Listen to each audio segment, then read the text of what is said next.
You will hear a new student, Stefan, talking to an assistant, Anna, at the student union about his membership. You now have 30 seconds to read questions 1 to 6.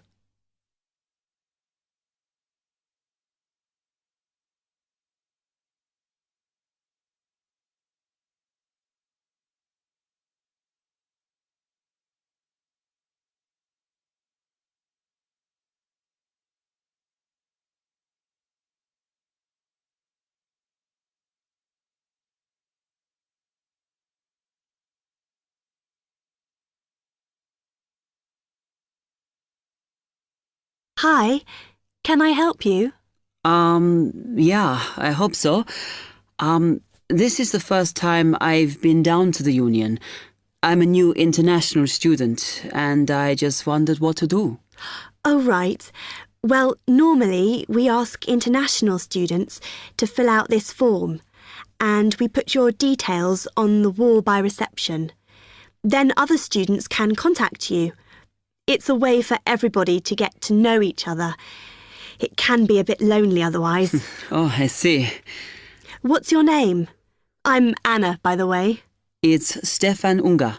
OK, well, just write that there, next to name, and then fill in the rest. Right. What does it mean, degree program? Oh, just if you are an undergraduate or a postgraduate. Or maybe you're just here for a short course? I'm a postgraduate. Do I need to say what in? Not really. It's too much detail. But you should put your department so people who have the same interests or problems as you can get in touch. So I'm studying marine construction, so for department, do I put down the science faculty then? Just your actual department. That must be engineering, no? Oh, I see, yes. Then if you list what you like doing in your free time, not that we ever get any when we're studying, and maybe you can meet up with someone socially or to join a club or something. Well, I like lots of things. Shall I just list them? My advice is to just put 1 or 2, like football and films or whatever. Otherwise, you'll get so many invitations, you won't get any time to work. OK. I think I'll just list computer games, as that's my big interest. Oh. I haven't played football for ages. I may start to play once I get settled. Now, let's see. Next thing is languages. Yes, we find many of the international students get a bit tired of speaking English all the time. Sometimes they like to speak to someone in their own language. It's up to you. That is a good idea. I presume I don't need to put English down. Oh, no. I put Italian and French. I can only speak German, my mother tongue. OK, well, that's fine. Just put that. What does accommodation mean? Is that my address? We're trying to find similarities between people, and some people live in hall, some are in flats, some are in bedsits. So it helps if you say. I'm in hall, though I'd like to be in a flat, but that won't happen till the end of the first term. Put where you are now. You can always change it later.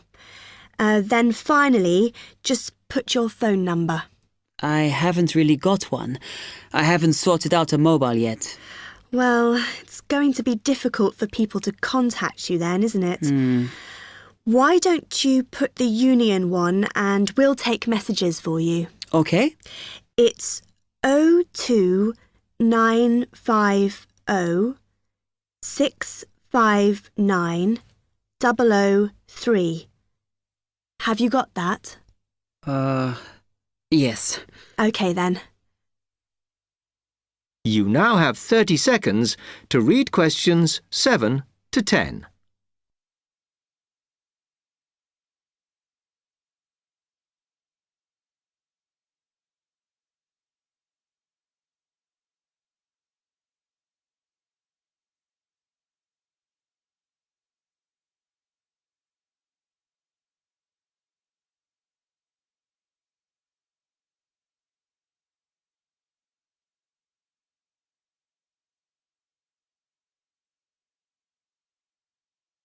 Oh, I had a couple more questions about the services you've got here. It says there's a photocopier here. Yes, you need to get a card from the shop, and then it's available to all students in the mornings. The union uses it after 1 p.m. Okay. I see also the union organises loads of events.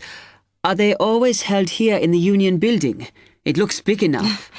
If you're interested in something, you should check the poster or our website. In fact, we normally use the Round Theatre, opposite the conference centre for most events, because the sound system is better. Right, I'll do that. Also, I wanted to hire a van. Can I do that through you? No. You need to present a case, really. They're not just available for hire to anyone. The president said we have to limit who is allowed to hire them. The person you need to see is the transport secretary. She's on the 2nd floor. Okay, thanks. The other thing is, are all the discounts we get with our union card listed on the back of the card? I thought there might be more. No, that's it, I'm afraid. Mainly books, clothes and music.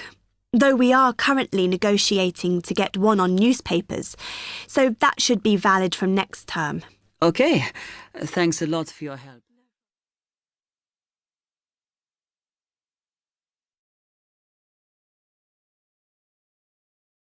That is the end of part 1.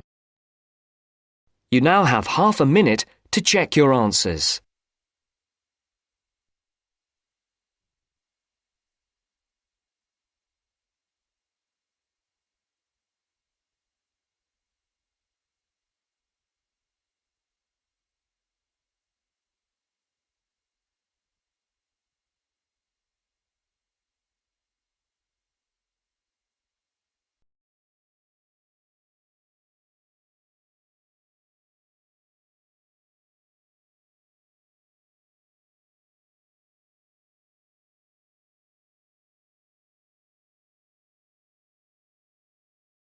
Now turns to part 2. You will hear a man giving some information about transport in London. You now have 30 seconds to read questions 11 to 15.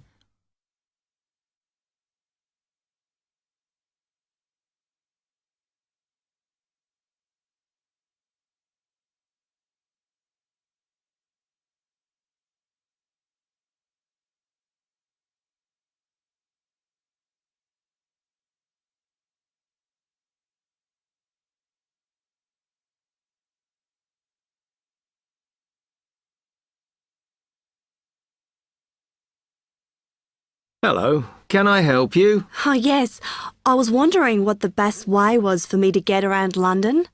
Well, there are a lot of possibilities. As you probably realise, the main ways to get around are bus, train and tube. The Underground. It depends how much you want to spend.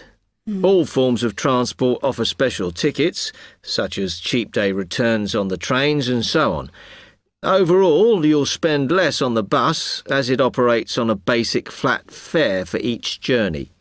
But of course it may not go to where you need to travel to. The mainline trains only operate in the outlying areas, though a few cross London, whereas the tube has stations which are placed in central areas of the city, close to the main sites and shops. Obviously there are more bus stops, but you will probably have to change buses to get where you want, which can be inconvenient. You will find that the buses are mainly in the central areas, but some tube lines go quite a long way out of London, so you could use this for longer journeys. Having said that, the tubes do get very crowded, so you should use the train if you want to sit down. It does depend where you're travelling to. Well, I'm living on the outskirts, but I have to travel into London to college every day, and then around London when I'm here. OK, so time is going to be an issue for you. The tube should be fast crossing London, but quite honestly, there are so many delays that it's not very efficient. Again, the train has fewer stops, so is probably your quickest option to get to and from college.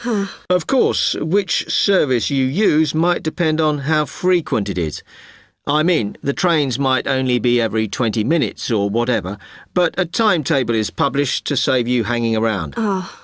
There are a lot of tube trains at busy times of day, but fewer at other times.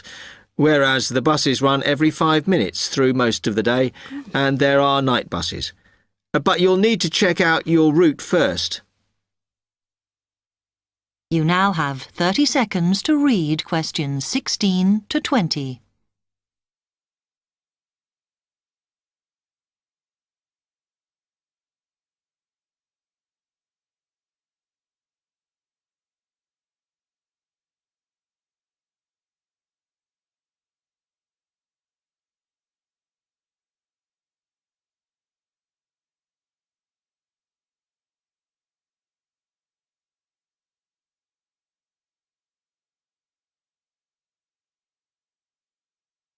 OK, thanks. How can I get from here to Hackney then? Right, well, you can choose. We're here at the information office, OK? Now, next to us, on the corner of the High Street and Sweet Street, is the bus stop, opposite the bank. The bus goes all the way to Hackney, but it is a very indirect route, so it could take ages. If you want to take the train, walk down the High Street towards the city. Go past the bank, and on your left is the station, just before you get to the post office. There's a mainline service to Hackney Wick, so if you need to get into the centre of Hackney, you may need to pick up a bus when you get there. Opposite the post office, on the corner of Hart Lane, is the tube entrance. You'll see the big signs. That's probably the best way to get there, though you may have to change. It's probably best if you go and get a travel card first. To get to the ticket office, you go out of here onto the High Street. Then turn into South Street, and the ticket office is on your right opposite the cinema. Of course, you may decide it's quicker to take a taxi. But it's a long way, so I think it'll be very expensive. If you do want to get a cab, then the rank is outside here, just opposite the office.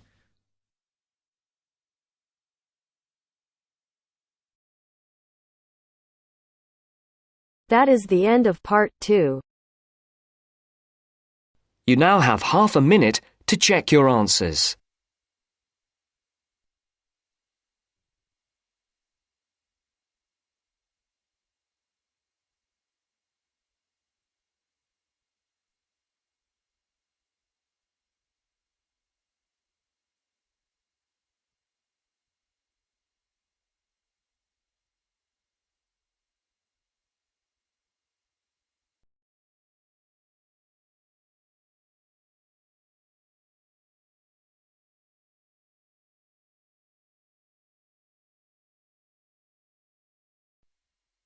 Now turns to part 3. Part 3. You are going to listen to a conversation between a tutor and two students. In the first part of the discussion, they talk about a fellow student. First, look at questions 21 to 23.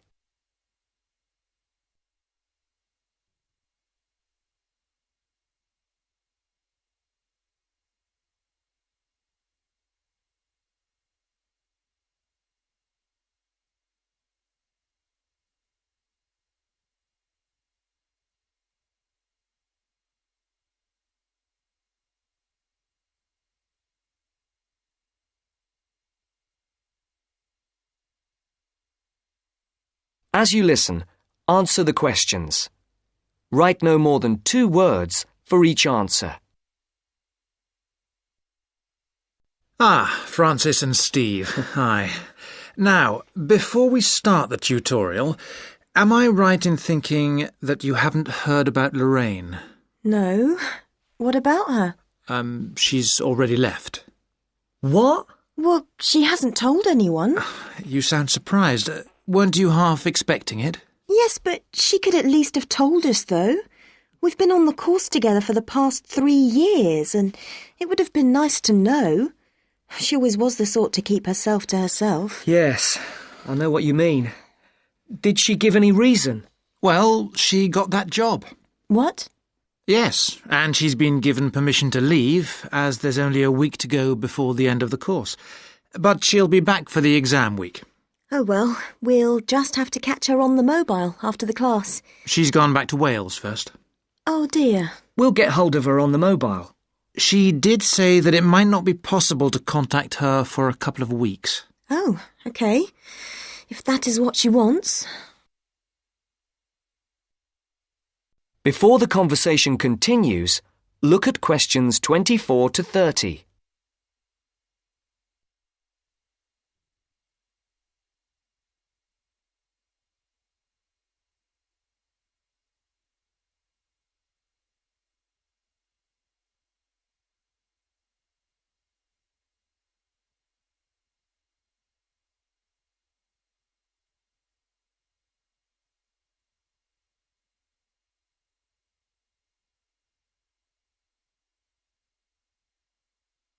Now listen to the second part of the discussion. The tutor and the two students are talking about assessment marks. For questions 24 to 30, there are 4 alternatives: A, B, C, and D.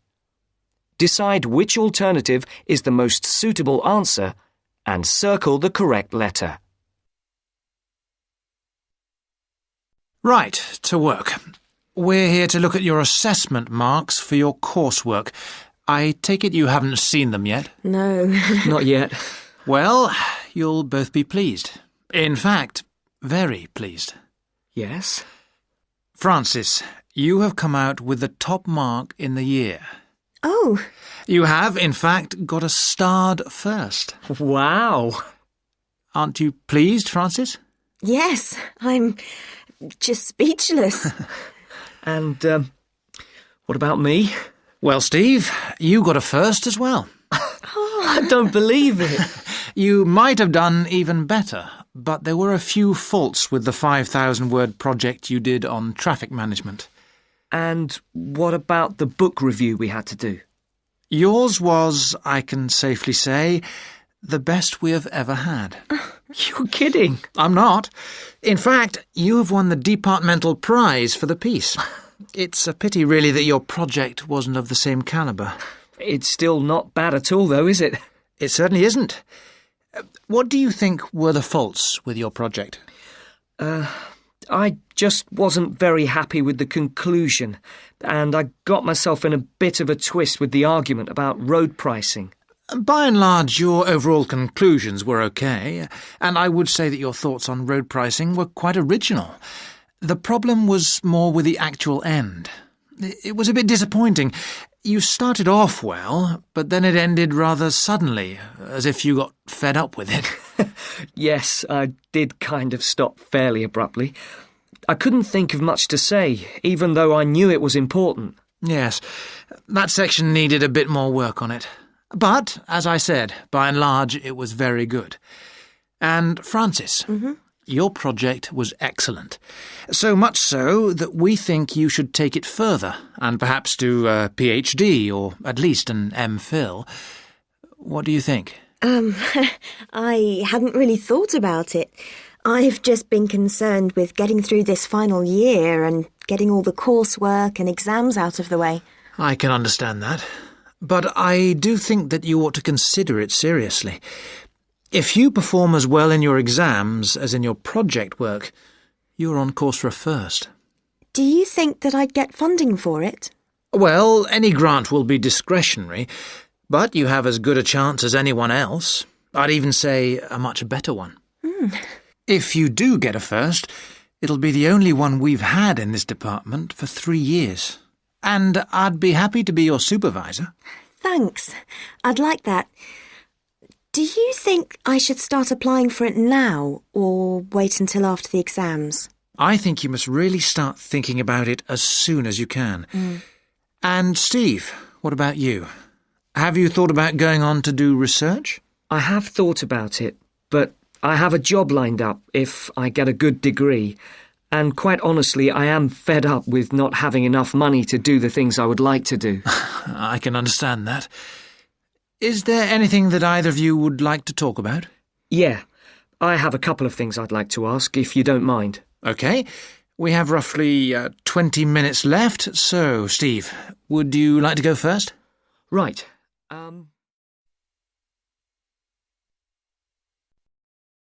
That is the end of part 3. You now have half a minute to check your answers.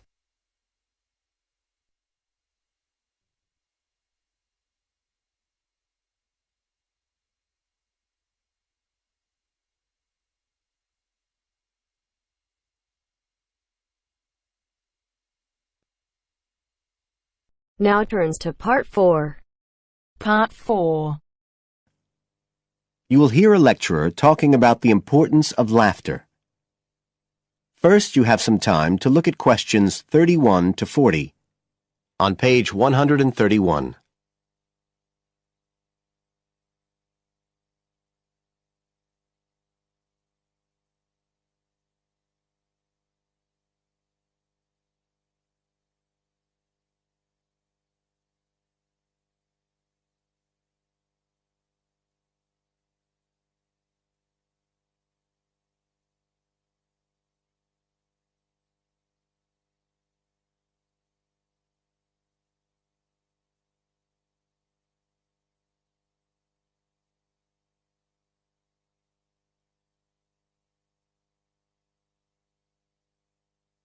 Now listen carefully and answer questions 31 to 40.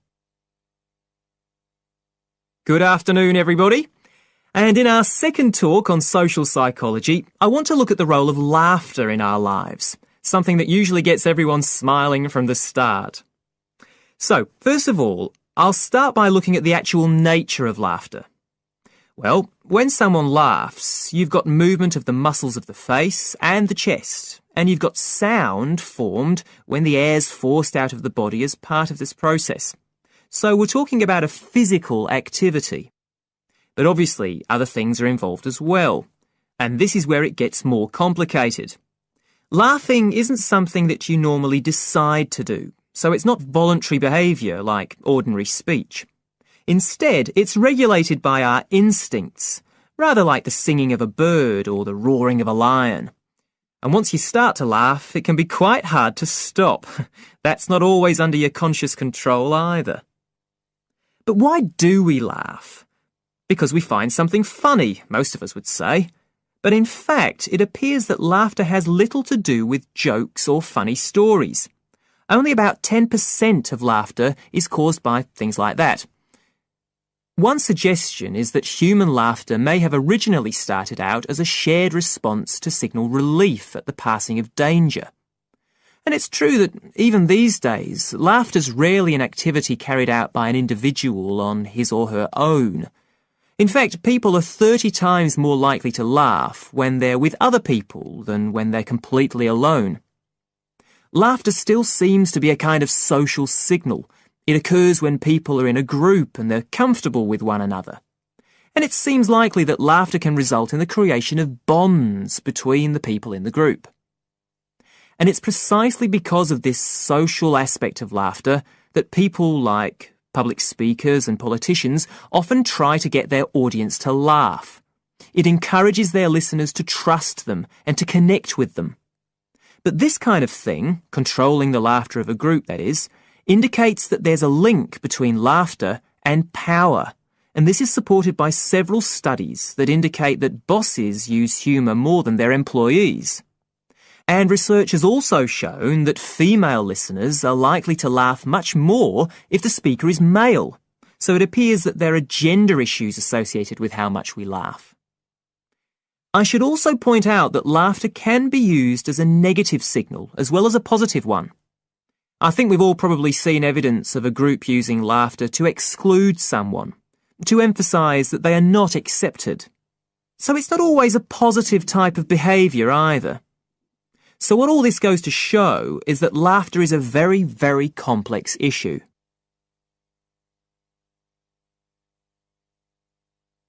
It does appear, however, that laughter has definite benefits. If we look first at the psychological aspects, we know that people often tend to store negative emotions such as anger, sadness and fear rather than expressing them. And it seems that laughter provides a harmless way for the release of these emotions. But there are also clear physical effects that have been monitored too. For example, laughter is good aerobic exercise. It speeds up heart rate and respiration and raises blood pressure. One researcher suggests that 100 laughs a day is the equivalent of 10 minutes jogging.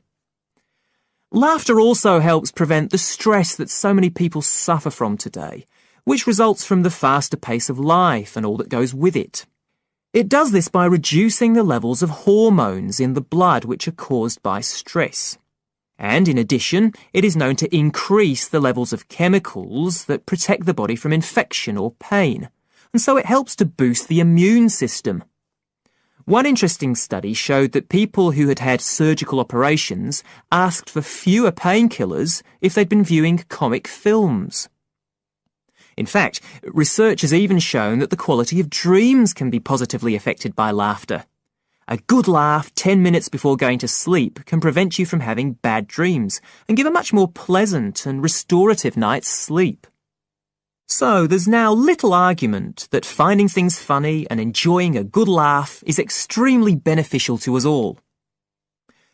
What we need to consider now are the ways in which laughter can be used as a treatment for people who... That is the end of part 4. You now have half a minute to check your answers.